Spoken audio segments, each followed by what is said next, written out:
Yeah.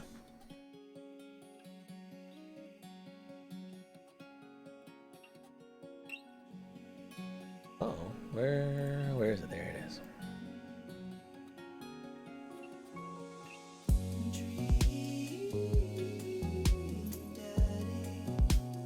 Okay, I guess we're gonna get started.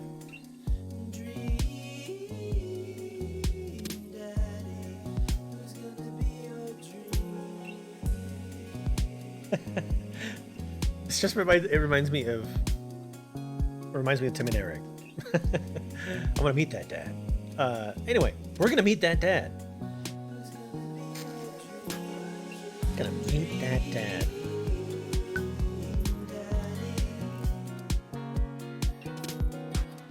Yeah, I guess we'll do that. Turn that down just a little tiny bit.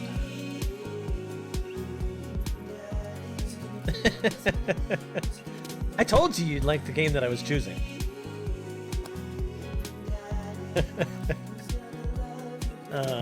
Yeah, no, I knew that you'd be down for this. Mini games. So anyway, this is Dream Daddy, and this is the director cut, which is like the special edition or whatever that they release with extra features and all sorts of things. So yeah, we're gonna make our dad.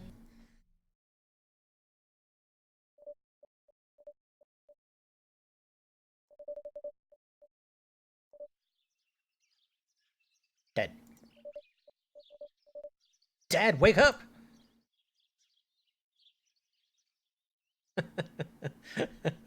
I'm fine. I have added more Star Wars to my collection, but I'll deal with that another time. Just finished Star Wars Episode 2, so and actually, like I like the second half. It's not bad. Okay, I think I just like things. I don't hate things as much as other people hate things. And I have new headphones. Headphones that hopefully shouldn't bug my ears so much. They feel so much nicer on my head. Anyway. Wake up, pretend to be dead. 5 more minutes. Pretend to be dead is exactly... See, I haven't even seen that. Soon. I will watch it soon. I'm going to pretend to be dead, because that sounds like my sort of humor. Let my tongue roll out of my mouth and stop breathing. Amanda shakes me. Come on, Dad. This hasn't worked on me since I was 6. I'm sorry, Amanda. This is the end for me. Dad, I swear to God. Amanda, I bequeath to you all my earthly possessions. Spread my ashes over my recliner. Okay, well, your corpse better get in the moving van, because it's leaving soon. Aww. I finally open my eyes and sit up. I'm lying in the middle of the living room, spooning a moving box. I yawn and stretch. Morning, Mana Panda. Dad. Yikes, dad breath. Go brush your teeth. Medicine is not always the best medicine. Build that dad. Build that dad. Build that dad. Gosh, Dolly, dang it. Yeah, I'm pretty sure you're gonna be okay with this. What is this? All right, well, let's just be realistic here. Heads.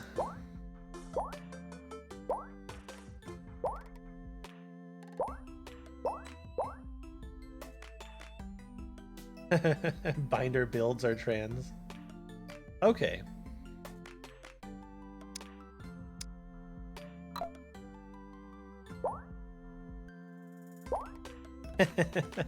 I love the fact that they have like Dan and Aaron hair.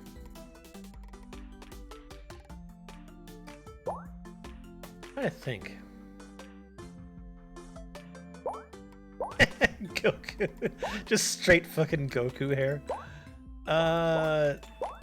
With the eyes, it's actually kind of funny. This is actually usually my hairstyle, so I'm just gonna go with that.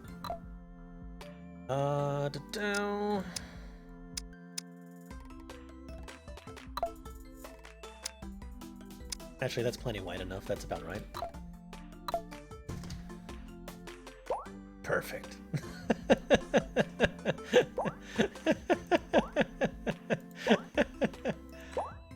Oh god. I don't know. I love stuff like this. I think I'm that pale. How do I get all these scratches on me? Oh my. Okay, I think I was a little bit. Oh, I remember. I picked up a cat. Okay, I will make myself slightly less obnoxiously white. White person pink. Ugh, suspicious data, suspicious.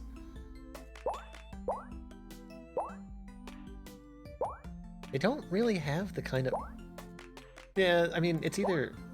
Yeah, there we go.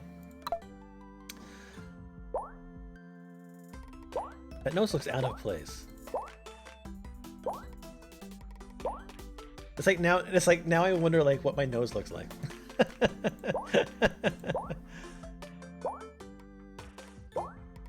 Because I don't think I have that big a nose. Jeez. Or that small a nose. What is my nose? Let's just go with this one.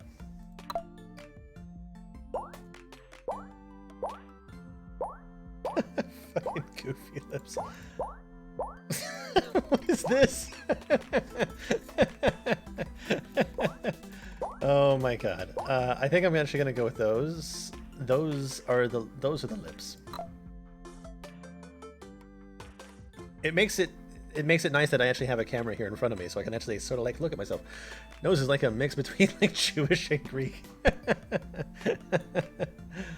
Oh gosh. Shut up, Oscar. It's not time for you.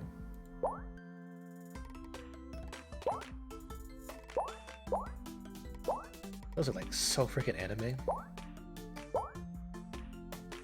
I think that's fine.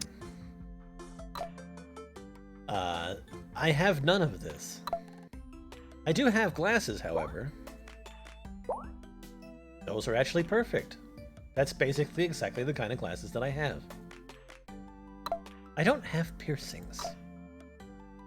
Clothes. Frickin' Danny Sexbang. Bergie!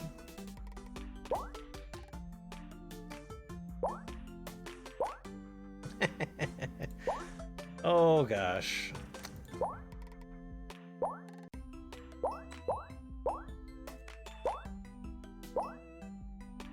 We're gonna go with this one. Looking good, Daddy. Name that dad. Name that dad. Let's just go.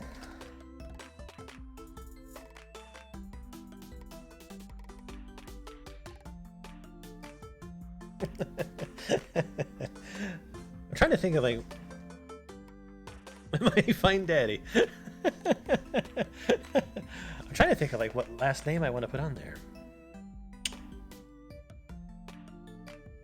This is, I mean, we're just gonna, it's Jason Dad. Be that dad. Be that dad. Drinking too much water can cause water intoxication. Never give up. Never remember. Did you fall asleep packing? I got most of it done, I think. Searching around the room, it looks like I did a pretty good job. Every box is sealed except for one. Wait, straggler. What's in it? Looking in the box, I see a bunch of old photos and little photo albums. Right. Oh, whoa! I haven't seen these in years. I pull out one of the dusty albums from the top end of the pile and we begin looking through it. That's the coolest baby I've ever seen. I'm gonna stick with, actually, no, I'm gonna go with this for right now. The only way your mother and I could get you to stop crying was to put the sunglasses on you. But whenever we tried to take them off, you'd start crying again. You spent the first 2 years of your life with sunglasses on. Nice.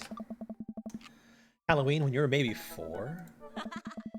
Oh my god, that dragon costume. You couldn't decide between being a princess or a dragon, so you went with both. Princess or dragon. I don't remember crying in that dragon costume. You saw yourself in the mirror and realized you were afraid of dragons. Seeing yourself inside the dragon's mouth was a realization of your greatest fear, I think. Right, yep. Definitely repress that memory. And this was you and your horse face. Dad, I believe you named that plush horse Sir Horsington the Brave. Oh, no. I don't think that was his... I meant a legend for the photo, but I quickly snatch it away and hold it above her head with my superior dad arms.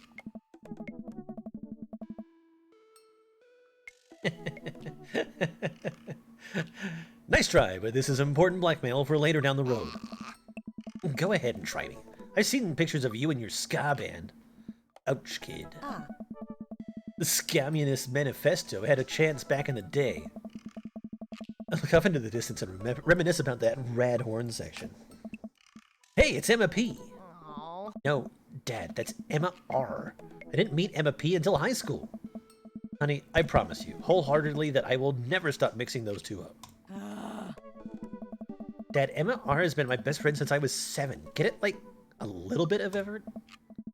Alright, Emma P was the one who... I like that. Pooped her pants during a sleepover? Oh. Dad, that was me. I did that. Oh.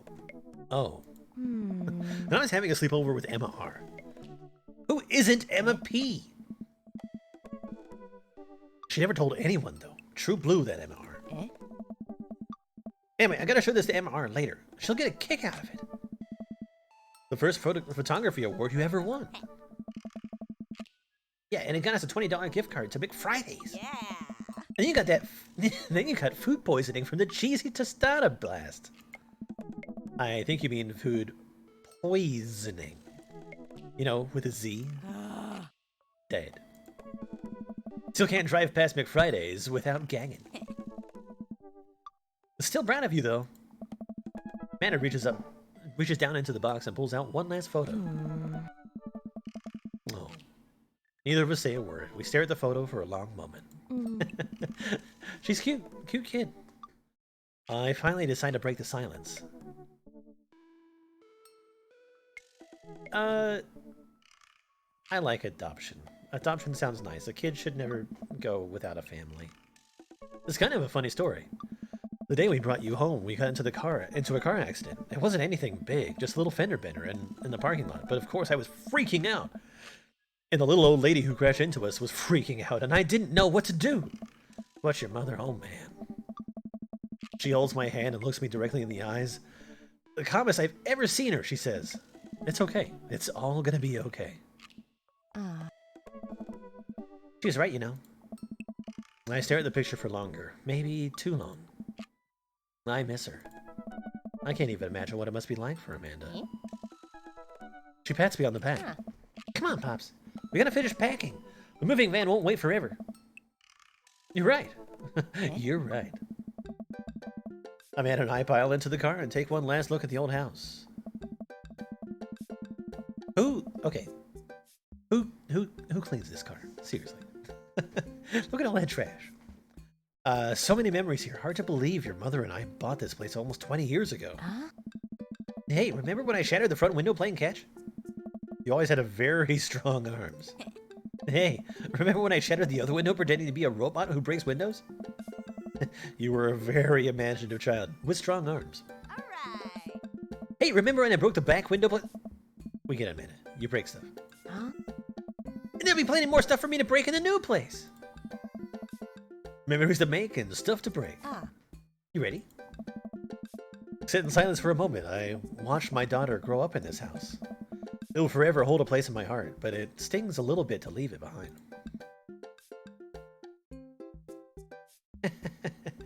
My car is immaculate. The fact that there is a water bottle and a can in the dash. Ugh. I'm ready. The moving van begins to pull away and I get the car into position to follow it. I watch our old house, disappear in the rearview mirror. So what? So sell me on our cool new pad. I clear my throat and do my best cheesy announcer voice. Nestled in a beautiful scenic downtown Maple Bay, our new house features multiple places to sleep. Not only are there bedrooms for your sleeping pleasure, but couches and floor space where you can, yes, catch a wink. Yeah. What a deal. I mean, if sleep weren't for the weak. You sleep more than anyone I know. Hmm? Yeah, I admit my faults, Pops. I keep it real. Anyway, it's also smaller than our last house. Huh. Cozier, one might argue. Good spin. I think it's great. We won't be closer to a lot of cool stuff that we can. Won't we be closer to a lot of cool stuff that we can walk to? So I don't have to waste gas. And I mean, trying to park downtown is, you know. You're dead now. Your car is gonna have like 50 napkins at the compartment and 30 random coins at the cup holder. Maybe. Coins I could possibly deal with. Possibly coins. Amanda, you know you're going to have to learn how to parallel park at some point, right? Hmm. Not gonna happen, Pops. I think someone needs to do a 3-point turn on their attitude. Oh. I don't know how to do that either. Have you met the neighbors yet? Not yet, but the neighborhood seems pretty quiet. Huh? So you won't have to chase any rowdy teens off your lawn. You are the very teen you mock and say that, honey. Huh. I'm in my last year of high school. I'm practically dust. Yeah, you're real. Don't you dare. Senior. Ah. Dad, I know where this is going. Citizen. Ah. I'm just gonna ignore that. But I won't forget it. So what's item number 1 on the new house agenda? Well, first we need to forge a path through the solid wall of boxes that's blocking the living room.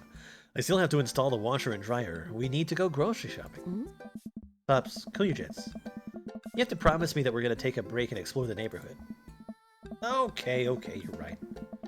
We'll get some work done and then check the area out. We pull up to the new house and step outside. The lawn is freshly mown and the for sale sign is still in the yard. Hey-ya! And with a swift hit from Amanda, the for sale sign is no more. Nice form, Sweepy. I got a problem with authority. I am so proud. Eh? Man, all that karate chopping tuckered me out. I can really go for a sandwich. An ice cream sandwich. Sweetie, it's 10 a.m. Did you even tell them? Oh, I mean, oh yeah, it's super cute. And the fact that they have like a streamer safe mode is actually kind of nice. I appreciate that, so I don't have to worry about copyright down the road. My instincts tell me that we need to unpack first, so that's what we're going for. As much as I'd like to enjoy a delicious and healthy ice cream sando right about now, we got work to do, kiddo. And we need to make it snappy because there are 5 sealed crates of DVD box sets blocking up the bathroom, and I gotta pee real bad. You mean dogs?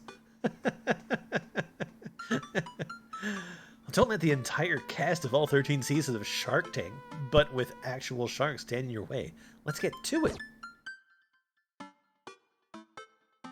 Whistle while you work. I get to unpacking the various boxes around the living room. A couple of hours pass and I get some good work done. The washer-dryer unit is both washing and drying, and we can actually walk through the living room without tripping over boxes. Not just dogs. First visitor already? I walk over to the door and open it. Hello? Oh. A handsome, clean-cut man stands at my door, brandishing a plate of cookies. My worst fear. Hello? Oh, where are my manners? My name is Joseph. I don't know if I'm gonna be doing voices for all this, so I'm just gonna roll it. I'm your next door neighbor. Oh yeah, hi, I'm Jason. That's what my name is. the noise, it's like, yeah. I saw the moving van and I thought I'd bring over some cookies. My daughter Christy wanted me to let you know she baked them herself. Joseph leads in and whispers, Oh. but between you and me, she just sprinkled in the chocolate chips. We both share a laugh. Kids, right? Useless. Wow, cookies, huh? So nice to meet you. Joseph hands her the plate of cookies with a smile. Well, thanks for the cookies. Oh. Just bask in the daddiness. Amanda disappears with the cookies. Amanda, come. And she's gone. That's my daughter. Her name is Amanda. She's a charmer. Yeah. Daughters are tough. The sons are also tough. Children in general are just tough. I hear that. I mean, there'd have to be something wrong with you if you try to raise more than 2. Yeah. I have 4 kids. What have you done? I meant... Don't worry. You didn't mean to be rude. Oh no, this is the first neighbor I've met and my social life is already in a tailspin. I wonder if it's too late to move again.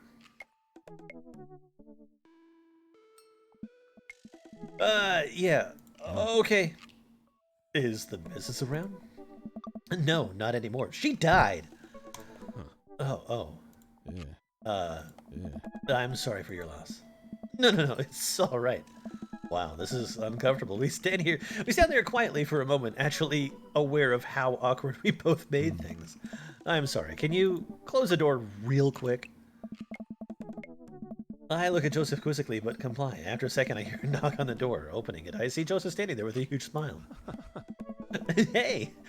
Hey! I'm your new neighbor, Joseph. I promise not to talk about your dead spouse this time. I'm throwing a barbecue for the cul-de-sac, and I'd love for you to come by and meet the rest of the neighbors in our community. What do you say, pal? That sounds great. My daughter Amanda and I would love to stop by.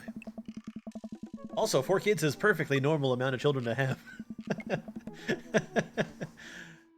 Nice comeback. We shake hands and seal the deal. Well, neighbor, I'll see you at 3 p.m. sharp on Saturday. Sure thing, neighbor. Joseph starts walking away, but stops to think for a second and turns around. Hey, in all seriousness, raising a kid on your own can't be that easy. If you ever need to talk about stuff, I'm the youth minister at a church down the street. Oh, I don't know. I wouldn't really consider myself a youth. Yeah. You look pretty young to me, but suit yourself. And with that, Joseph's gone. He seemed nice. Amanda walks back into the living room, crumbs on her face and cookie in hand. That was the smoothest recovery I've ever seen. I should be taking notes. See, you're already fitting in great. Where'd those cookies go? They're gone. I'm sorry. Yeah. If it makes you feel any better, they weren't very good. So you ate all of them anyway? Yeah. I guess that makes it break time. Any ideas? Get some fresh air, could use some coffee. Joseph probably wants his plate back. Let's get some fresh air. Let's hit the park down the road. I saw a ton of dogs there when we drove past. Okay. Will you help me steal a dog? For the last time, I can't fit a dog into the pockets of my cargo shorts. It's physically impossible. You're breaking my heart, Pop. My heart pops. My God, read. Amanda and I begin a stroll through the neighborhood. I can't believe how beautiful it is outside. Kids are playing in the street, the flowers are in bloom, and the faint smell of nearby barbecues drifts through the air. Fresh air and wide open spaces, indeed. This place is nice. Too nice. I don't trust it.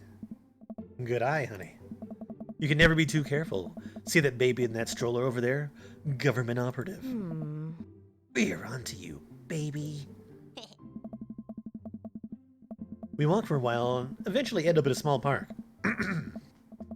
Toddlers chase each other through the playground, and dogs of all shapes and sizes romp through the grass.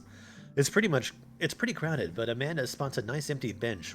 We start to make our way over to it when I click on the wrong window and get a spontaneous hiccup. What the hell?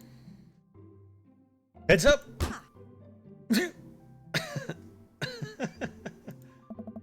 I'm seeing stars. A frisbee suddenly hits me in the face. That sounds about right. Woof. A corgi with a neat plaid handkerchief ties around his neck and bounds up to me, wagging his tail. The fact that it's a corgi is great.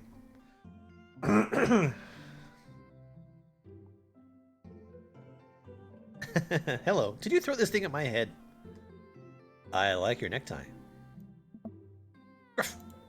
He runs around in a circle and nudges my leg with his nose. Oh god, this is the cutest dog. Impart upon me your wisdom, tiny dog. Yes, I've been hit by many things. And a lot of them in my face. Woof woof. How long do I have left? How did you know? How did you know? Morph. My god, this dog knows more than he lets on. You definitely could have caught that. The guy in a Hawaiian shirt jogs over to us and takes a frisbee from me. You know, frisbees are traditionally caught with your hands, not your face.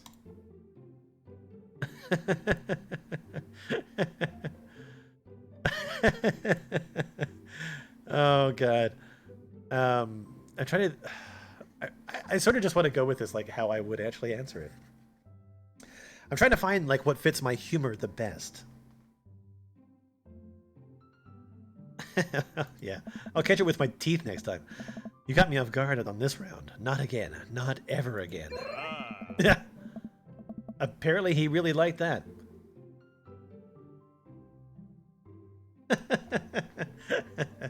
Shush. Just messing with you. I'm Brian, by the way. I'm Jason, and this is my daughter, Amanda. I look over at Amanda, only to find her sitting on the ground rubbing the dog's tummy. Yeah, hi. Your dog's cool. Old Maxwell sure loves attention.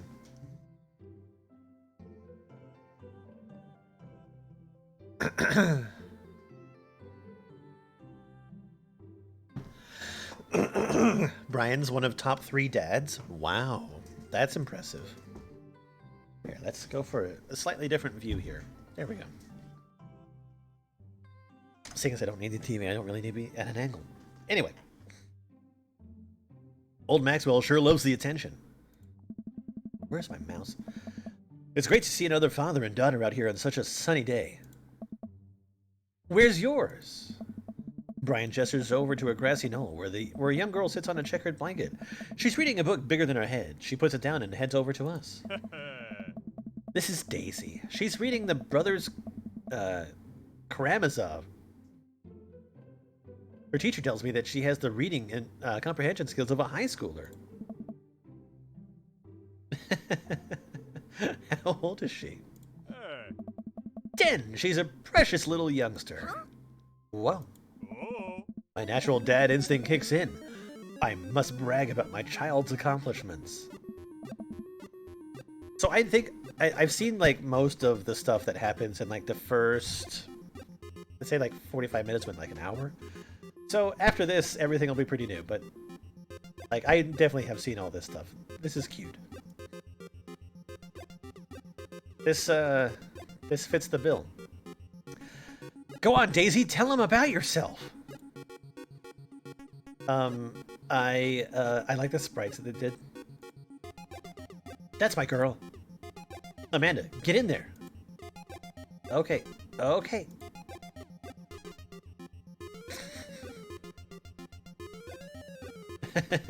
Brag, daughter. Manny here just recently won a local photography award. Wow, congratulations. Brian, this is 10 HP. Daisy actually just won a statewide poetry contest. No. Item. Spelling bee photo.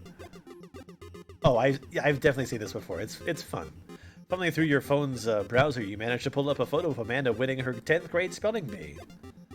Wow, congratulations! Amanda, Daisy is getting prepped for her annual spelling bee right now! Hopefully this will be her 3rd win in a row. Yikes! Daisy just started a weekly chess club at her elementary school computer lab. She's the president too, of course. Dang, my high school doesn't even have a chess club or a computer lab.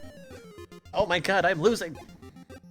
The battle of deadliness is tearing me apart. He's so much more dad. Can't switch daughters.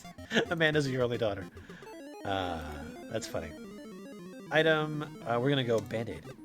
With a flourish, you produce a Band-Aid from your pocket. Take a knee and start to apply it to Amanda's arm. What are you doing? I'm being a protective parent. Anyone would agree it is an unusual gesture. You lose 10 HP. Daisy sold enough candy bars this year to get the top prize. A canoe! We're taking it out next weekend. How is that even possible? Amanda could barely get one of those sticky hand things. It's extra powerful. You lose 20! Uh-oh. Uh-oh. You pull a wrinkled copy of Amanda's last grade card out of your back pocket. Dad. Awesome grades! Brian loses 25 HP. You really carry that around everywhere? Ouch. Maybe it is kind of weird. You lose 5. Did I mention Daisy said her first word at 10 months? Daddy. Amanda's was putty, still cute, but maybe this isn't the time to bring it up. You lose 10 HP. I've got 5 left. Brag. Last week, unprompted, Amanda helped an old woman with her grocery bags. It's extra powerful. Brian loses 20 HP. Daisy here has all of her adult teeth. Never had a cavity either. Amanda self-consciously pushes her lips together to hide her teeth. It's just like... Dang, he's really got us beat. Boy, it's been such a treat getting to meet you. Did he have to add insult to injury by being such a gracious winner? So I take it you guys are new in the neighborhood. We just moved in. Do you live around here? Yeah, we live in the cul-de-sac down next to the coffee shop. What a coincidence. That's where we live too. Small world, yeah? Daisy and I are in that little ranch-style house on the corner. I know that house. It's just like ours, but slightly bigger and better landscaped. Does this guy have to outdo me at everything? What a lovely place. Well, I don't want to take up any more of your time. Really nice meeting you guys. You'll have to stop by at some point. Yeah, definitely. Bye. Brian and Daisy walk further into the park, with Maxwell happily trotting along in tow. Do you get the feeling that he was trying to one-up us? Trying and succeeding. I can't believe that kid's only 10. What was I even doing at her age? I believe he had a thing for horses. Shame they didn't pan out. Could have majored in comparative horse studies. It's not too late to minor in horse creative writing. Too close to the truth, Dad. Let us never speak of the fantastic adventures of Sir Horsington the Brave, an epic in 7 parts by Amanda Dad. We laugh off the horse epic and walk around the park a bit more, enjoying the day. You feel your strength restored. Go to the coffee shop, go take a nap. I guess we can meet the other dad, or another dad. I gotta get my hands on a nice hot cup of the old bean juice, or I'm gonna be useless all day. I think we passed a coffee shop on the way here. Maybe we could check that out. Let's do it.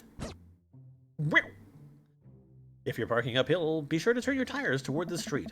Good advice. We walk down this street to the Coffee Spoon, a cute little place on the corner. Man, this is such a convenient walking distance from our place. I mean, I guess. What's wrong? Why would I go somewhere else to drink coffee on a couch when I could just drink coffee at our home on my own couch and not have to make awkward eye contact with other people? I agree. At least when I'm home, some random guy isn't going to come up and sit on the recliner next to me, and I won't feel like a little weird about it because technically he's not sitting at my table, but he is very much within my personal zone. When it comes to romance, I love banter. I love dialogue. I love when couples just talk and have a good time. Oh, Dad. And what's with the etiquette when you have a dirty mug? Is there a bin? Do you go and set it on the counter because you know you You don't know where else to put it? Or do you leave it there and you feel your face flush with hot with shame as you consider the possibility that there is in fact a bin somewhere just out of sight, and now you're that jerk who left their mug? Dad, you're just afraid to meet new people? Yes, Amanda. I think I am this dad. We walk inside. Hey. Inside the coffee shop is incredibly warm and inviting. The inside of the coffee shop is incredibly warm and inviting. Vinyl records line the walls, and patrons lounge around the well-worn-in couches. Some cool tunes spin on a record player next to the little stage. Oh. Welcome to the Coffee Spoon, guys. How's it going? And what's with the name? Hey, dude. I match up with my dad's self. Yeah, I guess so. Oh, it's kind of dumb. It gets mentioned in this poem I like, and I thought it was a good idea at the time. I suppose now it's still a good idea because, like, the business is still running? People ask me that question all the time, and I give them the same answer every time, and now I'm standing here rambling, and I'm sure we'll all get more and more uncomfortable the more I keep talking about the talking, but man, we're in it now, and I can't stop. Hey. His glasses, like, glint when he talks.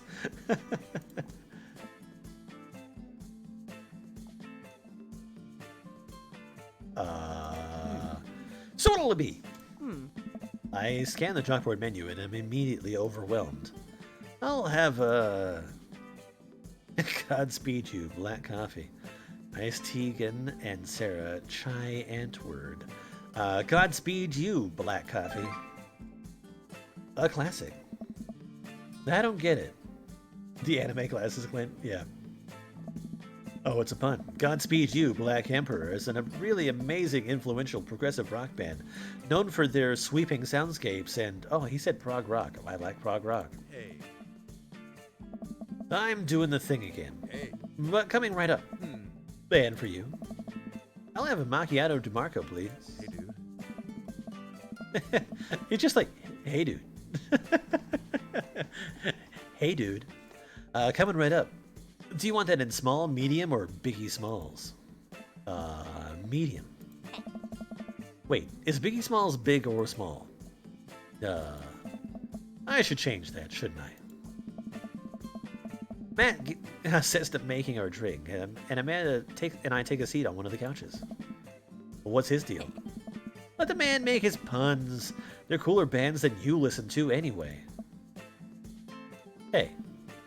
Hey! Ska was cool. Once. This couch is actually pretty comfy.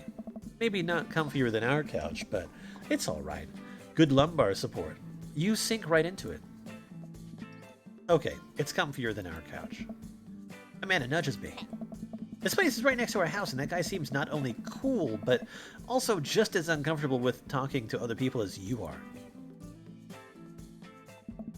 You should totally become friends with him. I don't know. Come on, what do we say about meeting new people?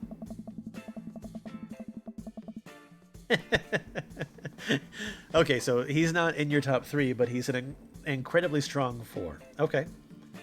I can't meet new people if I always stay inside, and also don't go outside, and also don't talk to people. See, we're making progress. Matt sets her drink down at the table, and I immediately burn the roof of my mouth. Good one. Hi, we're new in town. Or new in the neighborhood. I'm Amanda, and this is my dad. Oh, right on. Pleased to meet you both. Hey. You want to come by when my daughter's hanging around the shop? You two might get along. Yeah, I'm sure we'll come in from time to time. Amanda kissed my leg from under the table. I'm sure we'll be in here a lot. Oh. You know what? Let me guys get your opinion on something. Matt goes into the back and comes out with a fresh plate of something that smells amazing. Hey.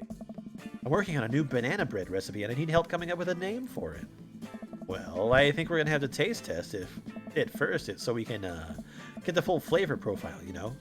And really appreciate the flavor sensations of... Amanda nods vigorously. She knows this game. Yeah, we need to give that nana bread a taste if you want us doing free creative labor. I think that would be commensurate with... I've taught her well. we have trained for this day. I was just gonna give you guys free banana bread anyway. Right, yes, that.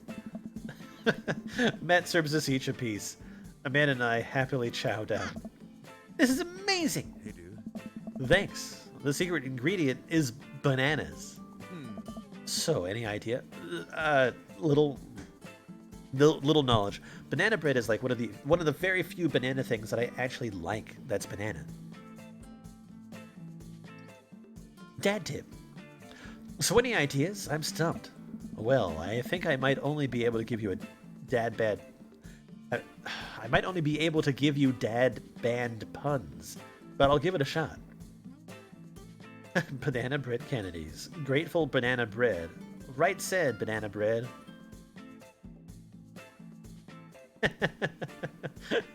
No, banana bread just tastes good. It's actually also one of the only things that I will put butter on. Actually, I think hot, like, fruit and vegetable breads are, like, the only things that I will put butter on. Anyway, I'm gonna say right said banana bread. I like that one. Oh my god. Like right said Fred, but now it's about banana bread. I think the youngsters would like it, despite not getting it. That actually has a nice ring to it. Really? Oh. Yeah, right said banana bread. Strong decisions. That's art, baby. Hey. I wanted to say baby because I thought it would sound cool, but once I said it, I realized that it doesn't sound good coming out of my mouth, and maybe I should just leave saying baby to the professionals. Hey. Enjoy your coffee. Thanks, baby. Oh. See, it sounds good when you say it. Across the way, a man catches my eye. He sits by himself, brooding over a cup of coffee. Our eyes meet, just for a moment. What do you usually put on bread? Jelly, jam, cured ham? I would put all three of those things on bread. Not at the same time, but I would put them on bread. Huh. I hastily look away, hoping he didn't catch me staring. Who is that, Dad? We finish up our drinks and head out. Hey. Man, thanks for stopping in. Take care. Okay, now that we're full of caffeine, where to? I need a nap. We just had coffee. Have you ever known me to play by the rules? Your father is a rebel, sweetie. Now all aboard the train to Sleepy Time Junction. As we're walking home, I hear a heavy footstep come up behind us. Jason, bro! Bro! I turn around and I'm greeted by a familiar face jogging up to us. Craig? Oh. Bro. I don't talk like this. Holy wow, I haven't seen Craig in forever. It's been too long, dude. Yeah, wow, you look great. Hey. Yeah, I cleaned up my act. Cleaned up his act? Are you kidding me? He's ripped. Craig is also in your top 3 dads. Amanda, this is my friend Craig. We went to college together. We were roommates for a while, too. Amanda, dude, you probably don't remember me, but you're so big now. Hello, and hello, cute baby. Aw, thank you. Last time I saw you, I think you were about her size. This is River. Say hi, River. He picks up her tiny wrist and waves it around. River gurgles happily. Are you babysitting? Nah, dude. River's my kid. Man, it has been a long time. Feels like 1 minute we're rolling up exams with bad hangovers, and the next we're both fathers. Where you been, man? I was working out in California. I just relocated the business back to Maple Bay. No kidding. Man and I just moved to this side of town. How's Smashley doing? Oh, man. I mean, Ashley. Ashley is her name. I don't know. She actually still goes by Smashley. And, we got divorced last year. Oh, dude, I'm so sorry. It's old news. We take turns taking care of River and the twins, but it's all copacetic. Twins? You have 3 kids? Oh. Ain't life something, bro, right? Kegstand Craig is the father of 3? Kegstand Craig? That's my old college nickname. He got it because he did a lot of keg stands. It's that thing where you do a handstand on a keg and then drink from the keg. Right. He's very good at it. Bro, I hate to be that guy, but I'm in the middle of my daily jog and I really got to keep my heart rate. Brought River along for, resistance training. I use my baby as weights, it's fine. You jog daily? I jog yearly. On January 1st, when I promised myself that I'm going to jog daily for the rest of the year, but give up after 30 minutes and just walk home. It's never too late to get back into it, dude. You should join me sometime. I don't know. Hey. Come on, it'd be fun. We could grab breakfast afterwards, catch up. We could do a bro brunch like the good old days. All right, sure. Sounds great. Great. Let's get going. Let's get that going soon. I better get moving. See you guys. Craig gives a little wave, puts his earbuds back in, and jogs off. Can't believe Craig is ripped and has kids. I'm really. Why's that? The Craig I knew is not fit to be responsible for any living thing, including and especially himself. One time I watched him drink an entire jar of marinara sauce for dinner. Brunch sounds stellar. Amanda, he opened a new jar of marinara sauce, and then he drank it like it was a thing that normal people do. It was unholy. And then I asked him what the hell he was doing, and he said, and I quote, "It's basically a smoothie, bro." I wish I would stop clicking on the wrong screen. I mean, technically he's not wrong. He jogs. He was jogging. He's like a totally different person. Anyway, we better get home. I have plenty of time to reflect on how old I feel later. Drink plenty of water. Drink. Amanda and I flop down onto the couch. Amanda has to shove some empty boxes out of the way before she can sit. Too bad we're going to be putting my stuff right back into these boxes in a few months. No, don't say that. No, Dad, it's going to be okay. I'll be fine. I know. Water, you drink marinara sauce like a true Chad. Ah, Chads. I think I know a dad that I am not interested in.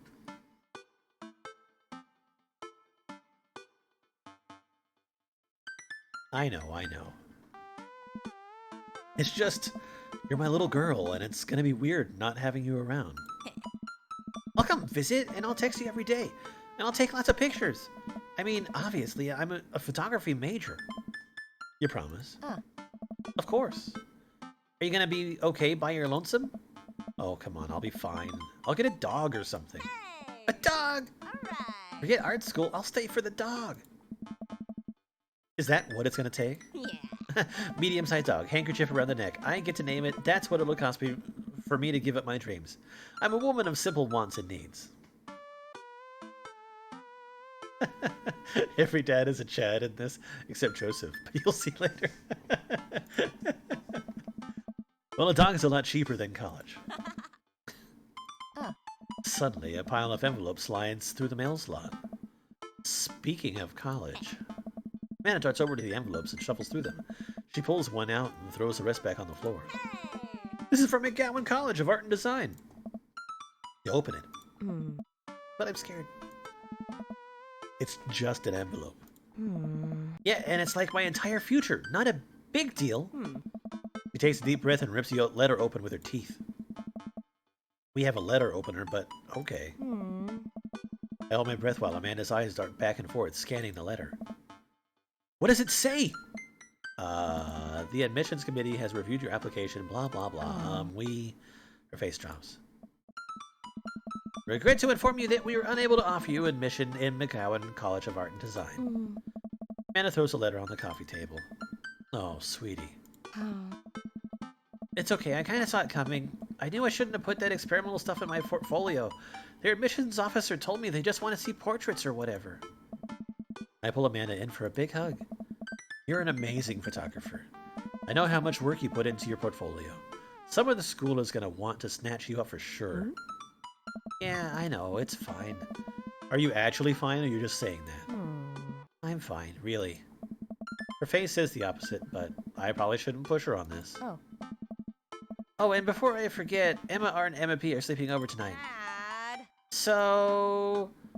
You need me out of the way because I am painfully uncool. I choose more delicate phrasing, but yes.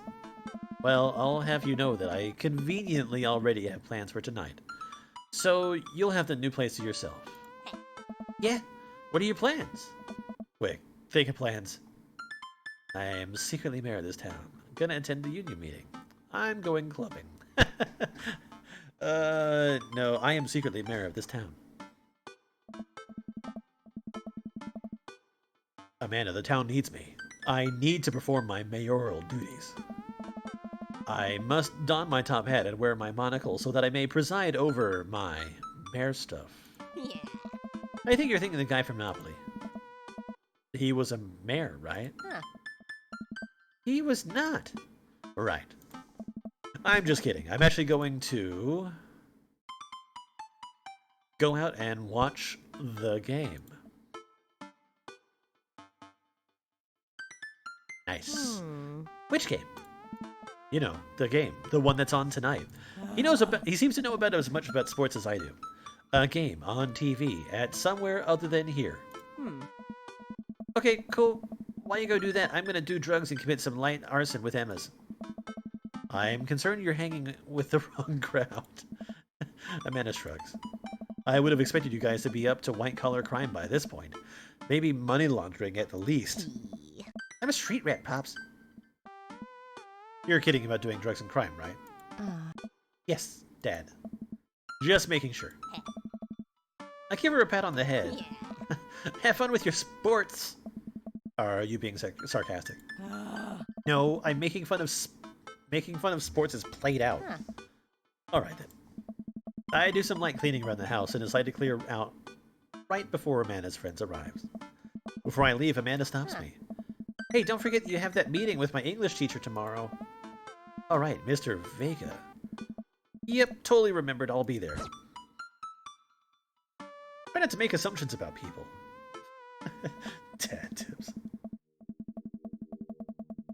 Wow, I guess I really didn't think this plan through. I'm not entirely sure where the closest bar is, and Amanda still hasn't shown me how to use the GPS on my phone. How do I, as a dad, not know how to use the GPS on my phone? This frustrates me. It's another of your top 3 dads.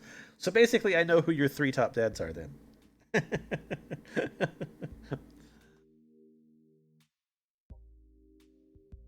So I'm just going to pick a direction and walk in it. Let's go this way. Cool. Okay, we're marching.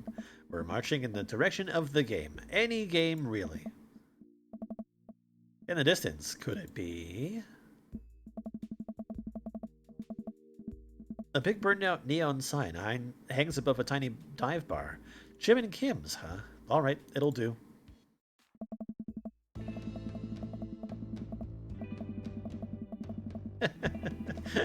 I think I'm already out of date. The bar is small and dimly lit.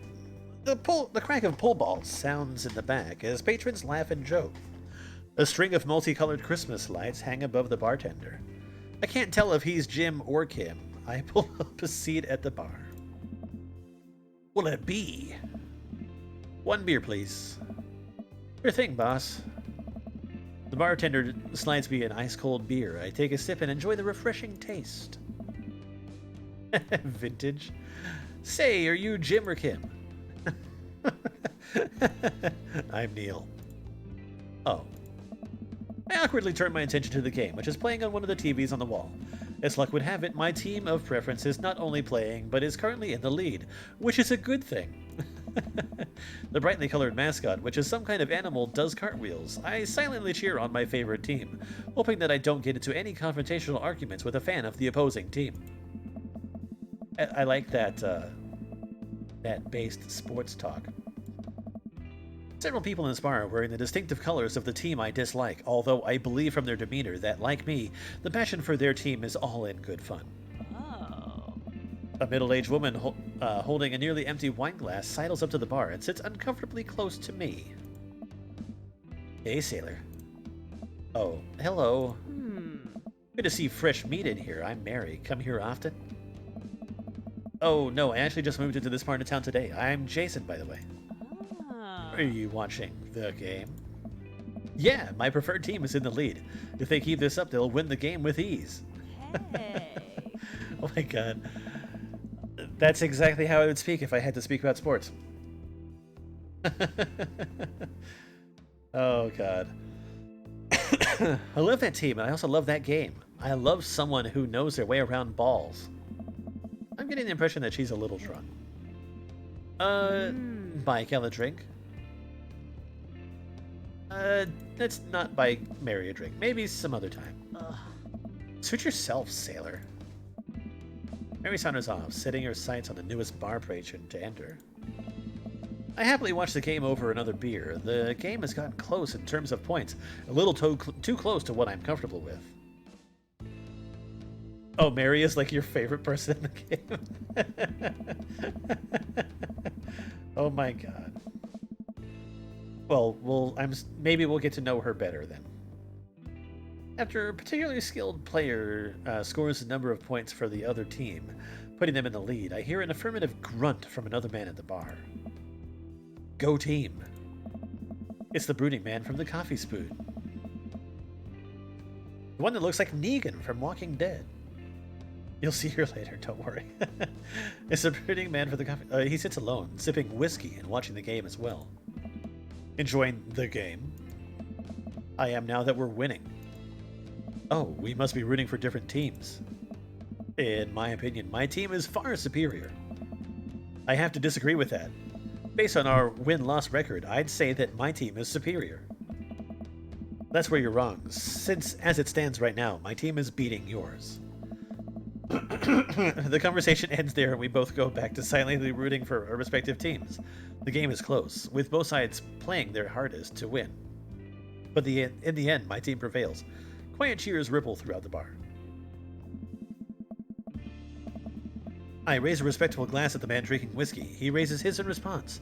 An unspoken truce is formed between us based on mutual love for the game. He motions to the bartender, who pours 2 glasses of whiskey. The man slides one over to me.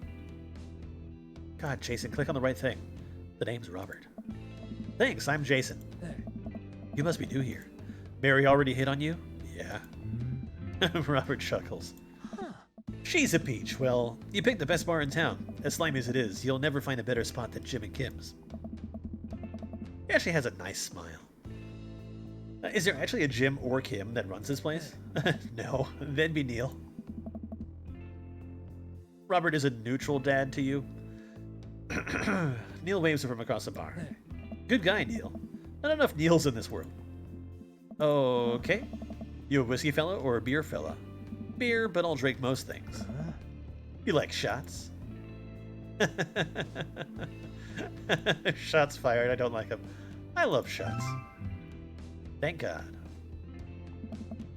Robert nods to Neil, who serves up 2 shots of whiskey. He hands one to me. Oh. Here's to your health. We take the shots. The whiskey burns going down, but I try my hardest to look tough. Hey. Wait, I think this is what making friends is.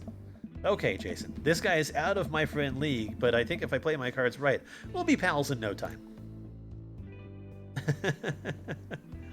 Let's see here. I mean, it is a pretty cool jacket. I like your jacket. Thanks, been in my family a long time. Passed down from from firstborn to firstborn. Cursed, some would say. Man, this guy is mysterious and cool. Hey. Way cooler than I am, at least. Robert signals to the bartender for another round. What are you doing here tonight? Running from my problems. My daughter kicked me out of the house. Not like forever. She's having a sleepover with her friends. Family type, huh? Single dad. Huh. He gets up. Be right back. Gotta powder my nose. Ever seen Robert this talkative? He must like you. I guess so. I gotta admit that Robert has a gruff charm to him. If a guy like that thinks I'm cool, then I really must be. Robert comes back from the bathroom and grabs his leather jacket. I'm gonna go home. You heading my way? Robert and I leave the bar and find ourselves walking in the same direction. I live in this cul-de-sac down the way. Does everybody live there? Me too. We just finished unpacking today. Great place to be. Good neighbors. Well, some of them. Who's that? We get to Robert's house, which is just a few houses away from mine. We stop and he turns to me.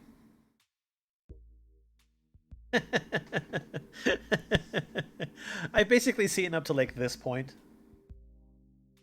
Oh. I don't kiss and tell, Jason. So are we doing this or what? What? Hey. You know, do you want to come inside or not?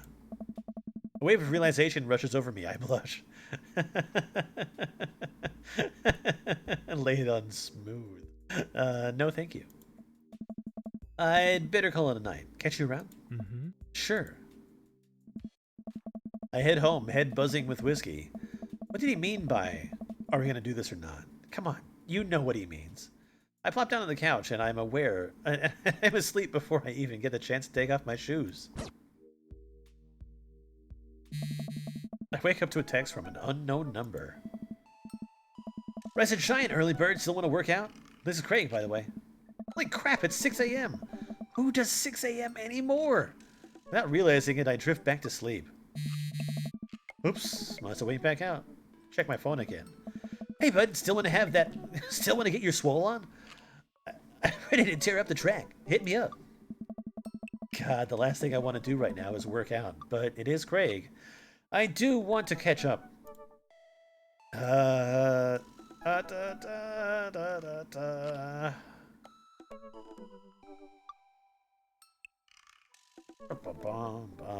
Let's go to the gym. Hey, my man, I need a few minutes to wake up, but let's meet in 20.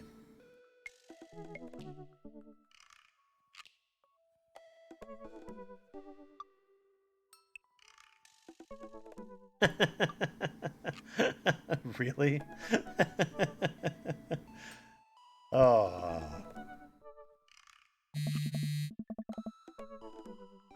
After a few seconds, another text come in. Sure thing, meet me at the gym. I stretch and my bones creak. I gotta stop falling asleep on the couch. I throw off my blanket and hey, wait. I don't remember falling asleep with a blanket. Amanda must have tucked me in after I fell asleep. Bless that child. I reluctantly brush my teeth, throw on the only clothes I own that are even kind of gym appropriate, and head out. The neighborhood is quiet and serene this early in the morning. Okay. Birds chirp and the grass is still wet with dew. Surprisingly, the gym is pretty crowded. I spot Craig standing out front, stretching. Of course, he spots me and waves enthusiastically. Mm-hmm. Hey, bro, good morning. Hey, good to see you, man. I'm definitely not as pumped up as he is. Maybe I should have had some coffee before I left. Oh. You ready to kick some butt? Gotta stay posy, dude. Gotta stay posy, dude. With your... Help. This is it. This is how I die. Nice. It'll be alright, dude. We'll ease you into it. Bro. We headed to the gym and I am immediately intimidated. All of these people looking like they could break me in half. And it seems like Craig is friends with all of them. Mm-hmm. Hey, high fives and finger guns. All the cool jocks in the room. They look like they could and would steal my lunch money to spend on protein shake. My God. Mm-hmm. You think I didn't talk for a living?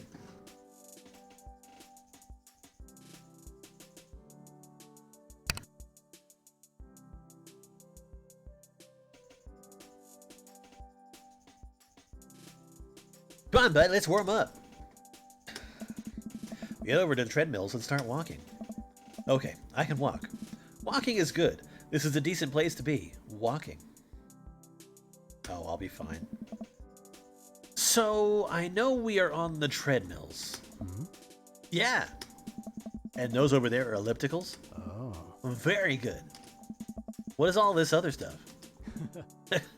Hey! They might look a little scary, but I guarantee that all of them serve a specific purpose for building muscle mass. Watch as a dude in a muscle tee flexes a muscle I didn't even know existed on a machine. I think was once used to process grain into flour. What is that? Why is that guy doing that to himself? Well, that's a good question, bro. What do you think what do you think he's doing?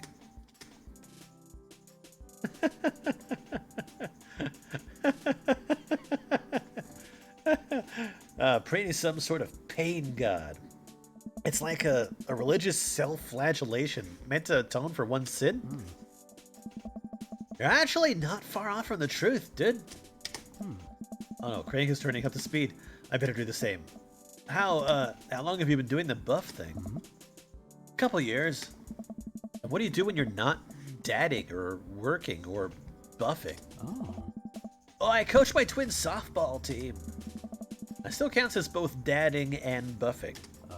I keep busy. What do you do for fun? I love learning. I try to live my life as close to Jimmy Buffett's song as possible. Oh my god. I mean, learning sounds the closest to what I would think. I try to educate myself about the world around me. I'm like a sponge for knowledge, soaking up all that intellectual content, you know, history, the paranormal, wilderness, survival, aliens, mostly those things. So you watch the History Channel too, huh? Yes. Okay. I like the fact that they're fucking, they're fucking eggplants. Like the good scientist eggplants. That's funny. We're jogging now. Oh god. We're jogging now. Pick the right screen, please. I look over to Craig, who hasn't even broken a sweat. How is he doing this so effortlessly? I'm dying. I can feel my life force draining through every orifice of my body. Hey, remember when my fish died in college? No, I don't like this story. My god. Is he really bumping up the speed again? I guess I better do it too. Oh, this is fast. This is very fast. And we're at that party.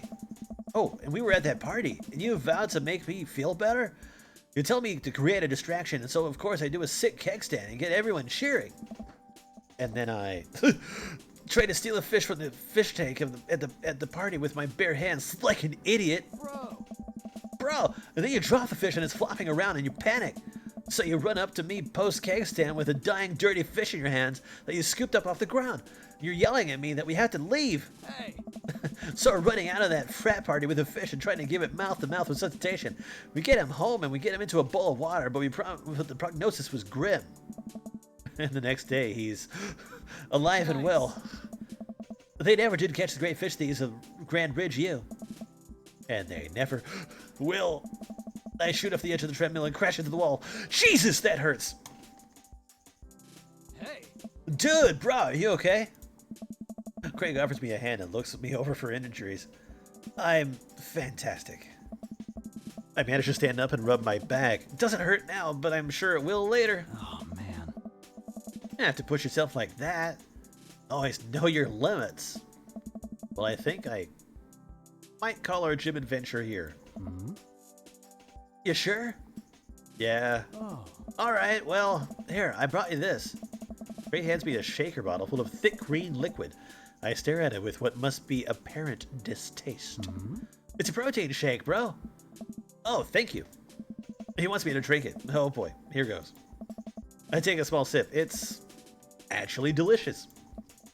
Wow, this is really good. Hey! Eh, good for you. It's my special recipe.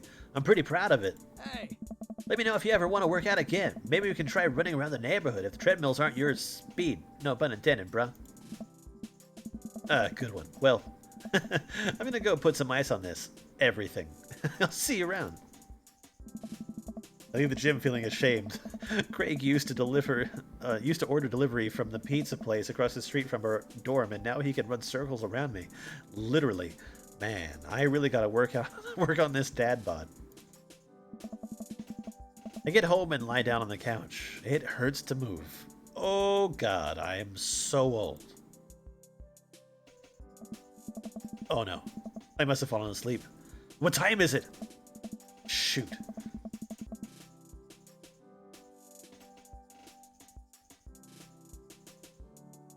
It's 3:55. I'm supposed to be at Amanda's school in 5 minutes. I frantically put on some clean clothes, apply a generous amount of deodorant, and run out the door. Dad bod is in now.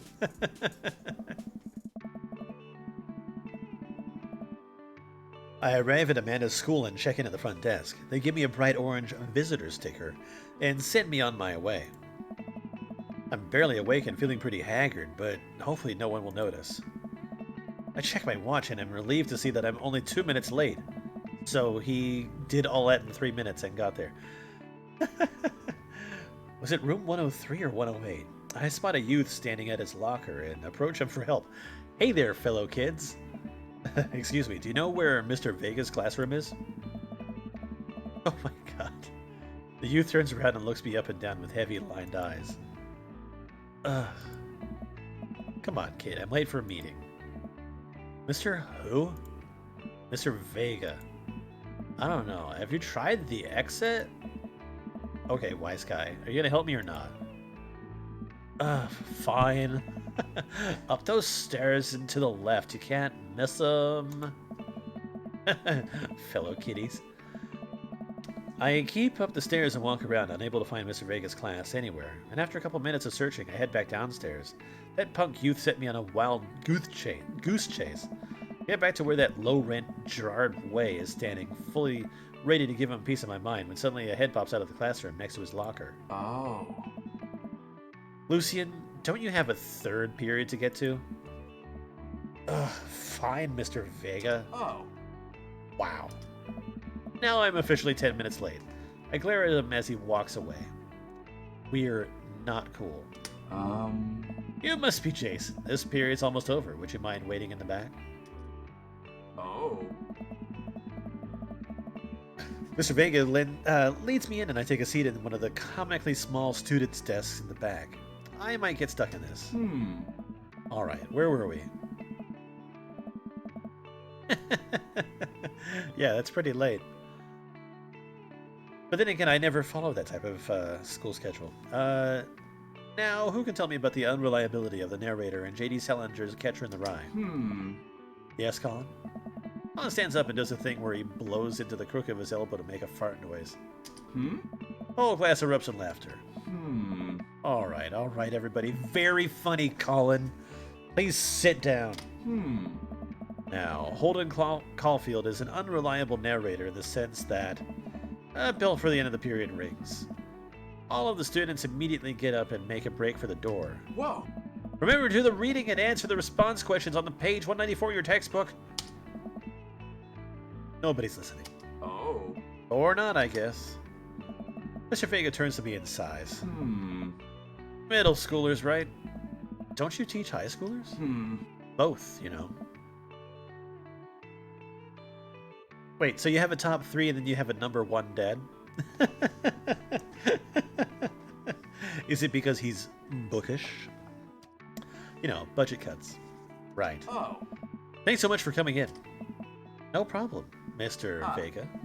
Please call me Hugo. I don't normally do these impromptu parent-teacher meetings, but I'm as sure as you know, as I'm sure you know, Amanda's a very bright student, and I'm concerned about her recent behavior. What's going on? Amanda has never been the most engaged. Joseph is dead last.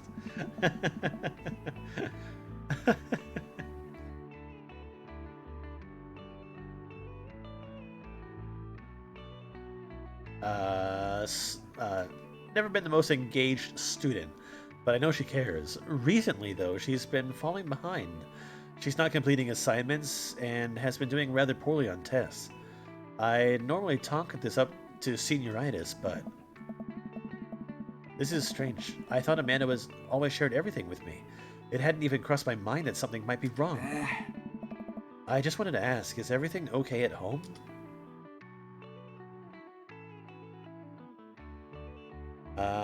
No.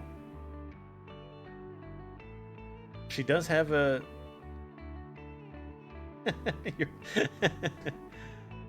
she has a tendency to bottle things up. I haven't noticed anything different about her, but she always tends to put on a happy face no matter what. See if you can talk to her about it.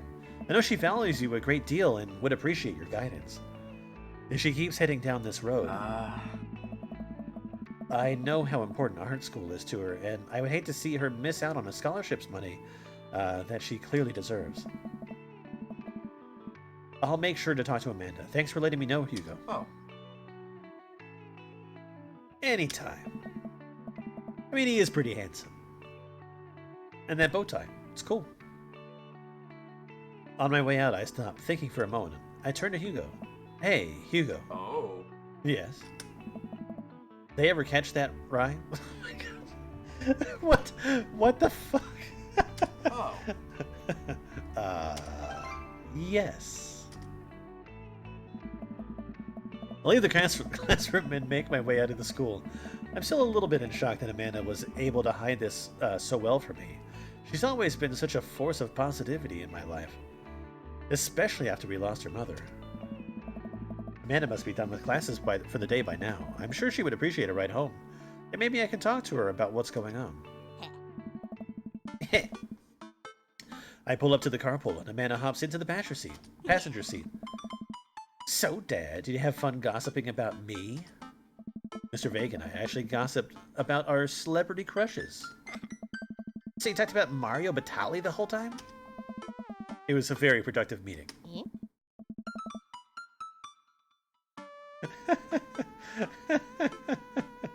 Yeah, there you go.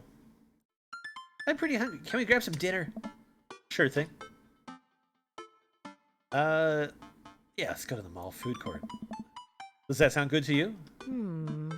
Yeah, sure. Why the mall? Geez, can't a dad take his daughter to the mall? Will you buy me things? I'll buy you a thing, singular. Sounds like a deal to me. We drive in silence for a short while. Amanda plays a game on her phone. I should say something. You know, sometimes when a kid gets older, they find that they have to keep things hidden from their parents, and that's okay, because sometimes that's what kids do.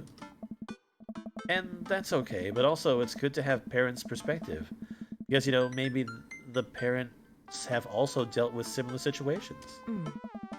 And maybe they're a little cooler than you give them credit for. Anyway, what I'm trying to say is that it's good to share. Love you. Have you been reading my tweets? You have a Twitter? What? Never mind. Look, sweetie, Mr. Vega said you haven't been participating in class and that you're not turning things in. Oh, I'm fine, Pops. Senioritis and all that. I thought you liked Mr. Vega's class. It's fine. He's fine. We pull up to a stoplight and I Amanda. She's still texting. Just, I want you to know that you can talk to me about anything. Uh-huh. I can tell that whatever it is, she doesn't want me knowing about it. That's frustrating. I heard Emma R. is going to that fancy school in California. That's exciting. Yep. Are you bummed out you guys aren't going to the same school? Yep. Amanda keeps texting. I feel like that's probably not the best idea. She stifles a laugh. What's so funny? It's I don't think you get it. Okay. Who are you texting? Noah. Who's Noah? My friend. Does he go to your school? Yep. Do you like Noah? Whoa. What? No! Dad! Ugh! Can't believe you would... Dad! I mean, jeez! Why would you... Ugh. Gross. Sorry. Just asking. Dad, he's just my friend.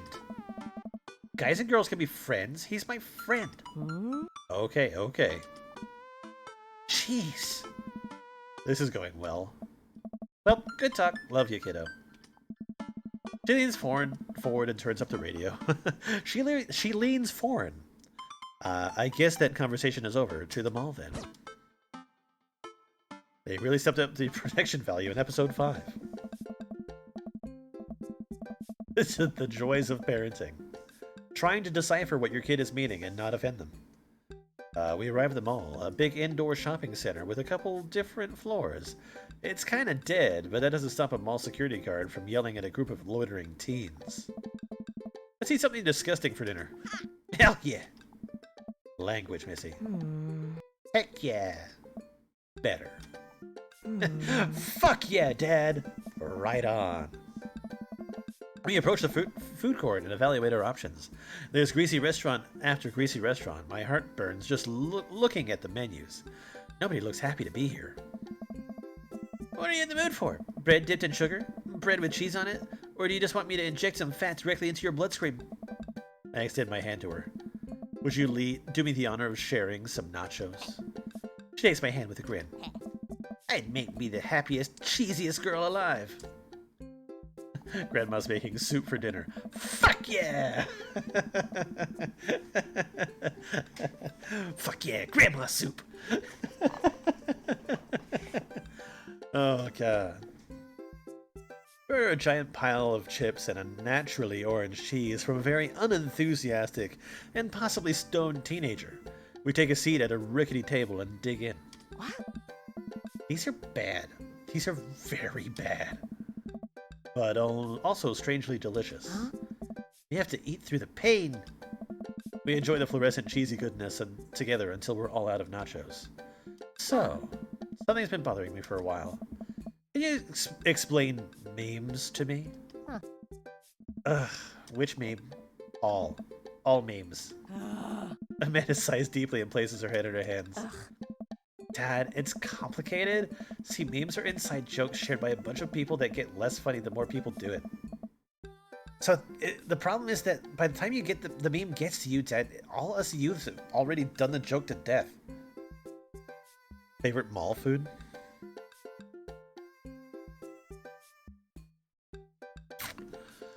I don't know. I mean, I don't do mall food all that often, but I'd say it's probably it's either pizza or like Chinese food. Yeah. I'm okay with that. What's worse than that is that movies and TVs and video games will try to jump in on a meme train, but just based on how long it takes to make them, the meme will be long dead by the time it comes out. So it just dates it and isn't funny. Oh shit, what up? Oh. Dad, please. Ah. Anyway, changing the subject. Where to now? Want to go to that goth store? What? You know, the one that's all black and tries to establish itself as an anti-establishment despite being an exact representation of the establishment? I don't know what store you're talking about. You know, the one where you can buy the chain wallets and it's basically an assault on what people fought so hard against in the punk hardcore movements of the 70s and 80s? Dude, you gotta be more specific. The one you threw up in that one time. Oh, that one. Yeah. Amanda runs to the store with me trailing behind her. She makes a beeline for the back. There it is. You can still see the outline, kinda. I'm so proud. Mall Chinese food hits different. It's like, it hits that second stomach. Speech! Amanda. Hey. Speech, speech, speech! Alright, I'll do it if you stop chanting! Amanda stops immediately. I clear my throat. Thank you all for joining us here to commemorate an historic moment that would forever shape history. On a day very much like today, some 5 years ago, our very own Amanda and Dad had too much blue raspberry slushy on an outing to the mall.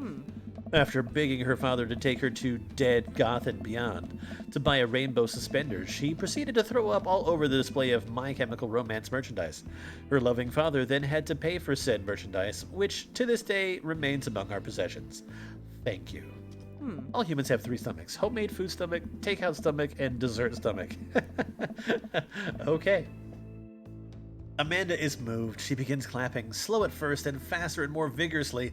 Several other patrons turn their head. One of them also starts clapping. I bowed my head. The fact that they could get somebody else to start... It's like, oh yeah! Yay! Oh, hey, chain wallets.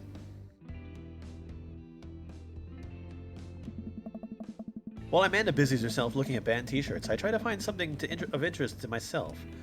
Not much for a dad to look at in Dead Goth and Beyond. Look at ironic mugs. I'm suddenly stricken by an existential fear. If there's only one number one dad, then why are so many mugs here that say that? I don't know. Only when it seems appropriate, maybe. Or laughing at, or when I'm clapping at something that did something absolutely embarrassing. This whole time I thought I was the only one. If I'm not number one, where do I place on the global dad ranking charts? I have work to do. Look, this is very important to me. Oh, it's a vampire. It's Alucard from Symphony of the Night. I overheard a stifled argument over at the cash register. An older gentleman is carrying a garment and showing it to a bored-looking cashier with pink hair. I can see that. I don't know what to tell you, dude. I just work here. Listen, when I bought this online, the website said this blouse was Victorian-inspired. However, when I received it, it clearly held the trademark of Edwardian dressage. Do you want a coupon? I can give you a coupon. Will you leave if I give you a coupon? Is there a manager present? People have to know what they're buying. I am the manager. How rude. He's obviously more of a Nosferatu. I see. Well, it would seem that I have outstayed my welcome. Good day, shopkeep. Your superiors will receive a strongly worded letter by post. Whatever, dude. The man whirls around and storms out, his literal coattails trailing behind him. I can't tell if they are Victorian-inspired or Edwardian in nature. Amanda trots up to me with a t-shirt in her hand. Oh boy, here it comes. Hey, Dad John, 5,000. Yes, I'll buy it for you. Wow, that was easy. Thanks. At least it's only one this time. Amanda plumps a shirt onto the counter and grins at the cashier. I love your hair. Cashier says nothing and rings Amanda up, radiating hatred. I hand her a 20. So what was that guy's deal? The cashier rolls his eyes so hard I'm worried she'll pull something. That's Damien. He's in here all the time. He's obsessed with Victorian fashion or whatever. She hands Amanda her bag, and it's clear the conversation is over. We make our way out of the store and head home to get some rest. Amanda and I sit on the couch trying to find something to watch over bowls of ice cream. Oh, cool. Long Haul Paranormal Ice Road Ghost Truckers is on. Your favorite, right? Oh, hell yes. They have to make it over the Canadian tundra before the ice road melts, but also they're hunting ghosts. Also, the trucks are haunted. This is an episode I've already seen, but it's one of the best. Callum and Flint Dogbone, the twin brother truck driving and ghost hunting duo, find themselves in the greatest peril yet. Oh no, the ghost done got out of control. Oh no, the ghost done got control of the truck. I can't steer on them there damn ice roads. Let me use this EVP meter to try and communicate with the spirits. Flynn, we're about to die. I almost got it. If you listen carefully, it sounds like they're saying, you're gonna die. That's because we're about to die, you. This is art. Episode ends and Amanda excuses herself to go start arguments on the internet. Damien is another of the neutral dads. He is the most romantic dad, though. It seems like he would definitely be a romantic dad. He's got a flair for the fantastic, penchant for flair. I just said that word flair twice. I stay up a little longer, curious about the exploits of Callum and Flint, Dogbone, and their disastrous ice road accident. Afterward, I crawl into bed and get a good night's sleep. Always bring a war chest.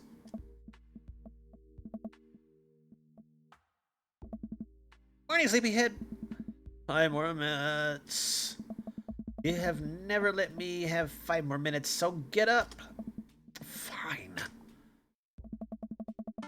We have cereal for breakfast and spend the morning putting together furniture. A man is much better at interpreting the tiny manuals. No, I refuse. I am the great builder. We're able to put together a few shelves and one desk, but I'm pretty sure it was supposed to be a bookcase. So, are you excited for the cookout today? Excited to beef up my grilling skills. If there's food, I'm excited. I'm all over those terrible store-bought sugar cookies that everyone brings to parties. Oh, I like it. It's fine. It's super cute. Yeah, those are bad. Which means there are more from me. Don't you want to meet some of the people in the neighborhood? I'll probably end up standing uncomfortably in the corner with a plate of food and hope that nobody talks to me. Dad, you're a beautiful work in progress. We will get that butterfly to emerge from the cocoon. The social butterfly. Well, we better start getting ready. We definitely don't want to be late. What? No, we have to be fashionably late. Who shows up to a cookout on time? You know what? We're going early, just because you said that. I head out the door and Amanda reluctantly follows. We walk across the street to Joseph's house with a store-bought veggie plate. I'm a terrible cook if it doesn't involve a grill.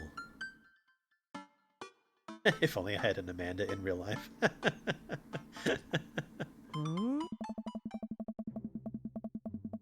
I guess we're not as early as we thought we were. Joseph's backyard is already packed with people and the smell of hot dogs wafts through the air. Small children run through the sprinkler and adults chat in small clusters. I set our veggie plate down on the table next to two other veggie plates. Hey, there's Joseph. I wave to get his attention. The moment he sees us, he jogs over, arms open wide. Welcome. I'm so glad you two are here. You brought veggies. Let me introduce you to my family. Kids, come on over here. This is Chris, my eldest. Hi. Oh, he looks fun. Oh. This is Christian and Christy. They're twins. Whoa.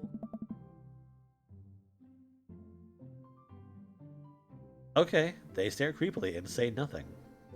Yeah. Then, of course, there's our youngest, Krish. Wait, where's Krish? Maybe Mary put him in his crib. Oh no, it's the woman from the bar the other night. What is she doing here? Oh, and how could I forget my lovely wife, Mary? Hey. Joseph becks her on the cheek. She smiles. Ah, Mary, sweetheart. Did you put Krish to bed? I'll have a look for him. What? You'll have to... Joseph takes a moment to regain his composure.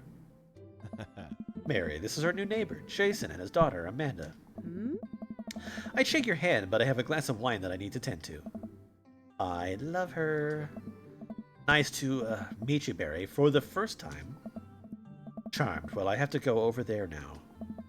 Mary leaves. Oh god, this is so awkward. I wonder if Joseph knows. I wonder if Mary knows that Joseph knows. I wonder if Joseph knows that Mary knows that I know. It takes all of my energy not to run away from the barbecue and start fresh in a new city. Yeah, that whole dynamic. No. And the children. Those creepy children with all the Chris names. My wife has a wonderful sense of humor, but please, you two enjoy the barbecue. All the guys are really excited to meet you.